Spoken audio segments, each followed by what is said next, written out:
Video games are a well-loved part of some people's lives, and in the age of VR and augmented reality, video games are more a part of our lives than ever. For some, they are a fond memory from one's childhood. For others, they are a hobby that brings them joy. However, not everyone sees video games in the same innocent light.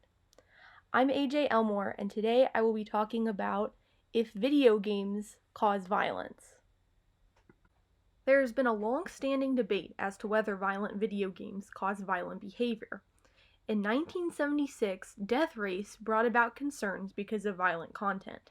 In 1993, Mortal Kombat concerned parents with its gore, and Night Trap concerned many with violent and sexual content. Night Trap ended up being pulled from stores while it was being evaluated. These events caused video game companies to form the Entertainment Software Rating Board, or ESRB. This board would assign ratings to video games and help make sure games that were deemed too graphic were not released. Things seemed to be dying down, that is until Columbine. It was revealed that the shooters were huge fans of Doom, a first-person shooting game. This caused fear amongst parents, which was only perpetuated by media outlets. In 2000, the ESRB started to really crack down, imposing fines and other corrective actions on games that did not comply with their standards. In 2005, senators decided to go after Grand Theft Auto by proposing a bill to prevent the sale of graphic games. It ended up being ruled that video games are, in fact, protected by the First Amendment. Most recently, President Trump has expressed disdain towards video games.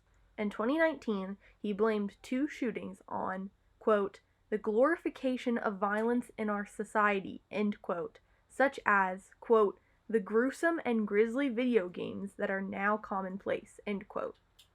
This caused an outcry from many gamers who felt that they were being misrepresented.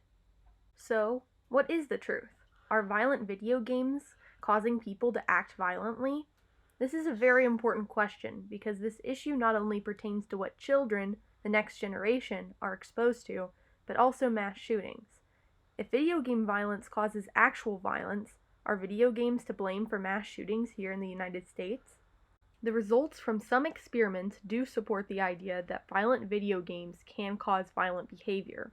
One study had participants play either a violent or non-violent video game for 20 minutes. Here's a quote about what the researchers found. Within each group, half ruminate about the game. The next day, participants competed with an ostensible opponent on a competitive task in which the winner would punish the loser with painful noise blasts through headphones. Results showed that violent video games increased aggression 24 hours later, but only among men who ruminate about the game. Rumination keeps aggressive thoughts, feelings, and behavioral tendencies alive. In addition, the American Psychological Association recognizes the fact that video games can encourage negative thoughts and behavior. The APA claims that playing video games can encourage aggressive behavior and a lack of empathy. On the other hand, the organization does not bolster much confidence behind these claims. In their statement adopted in 2015, they also mention that not enough research has been done on the topic and that it is important to distinguish violent behavior from lethal behavior. There's a big difference between simply being aggressive and actively wishing to kill another human being. On the other hand, many feel that past experiments have been deeply flawed. Whitney DeCamp, an associate professor of sociology at Western Michigan University, claims that the link between video games and violence is insignificant and that the two should not be viewed in a vacuum. Others believe that video games can actually do more good than harm. Christopher Ferguson, an associate professor and co-chairman of the Department of Psychology at Stetson University, believes that video games can help prevent violence. Ferguson says that, quote, by keeping young males busy with things they like, you keep them off the streets and out of trouble, end quote. A 2015 study supports this statement.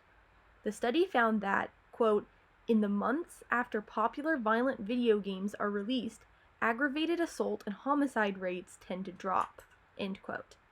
As more and more research is done, it's starting to seem more likely that video games are not to blame for violent behavior. In my opinion, video games do not cause violence. Just as horror movies don't make people serial killers, video games don't create mass shooters. There just isn't enough scientific evidence to support the fact that video games cause violence. And I think a lot of the concern about video games stems from fear-mongering. Some politicians, religious groups, and media outlets gain power this way. At the end of the day, each person must make up their mind as to what media they want to consume. If you think that video games will negatively impact you and your child, then make the decision that you think is best.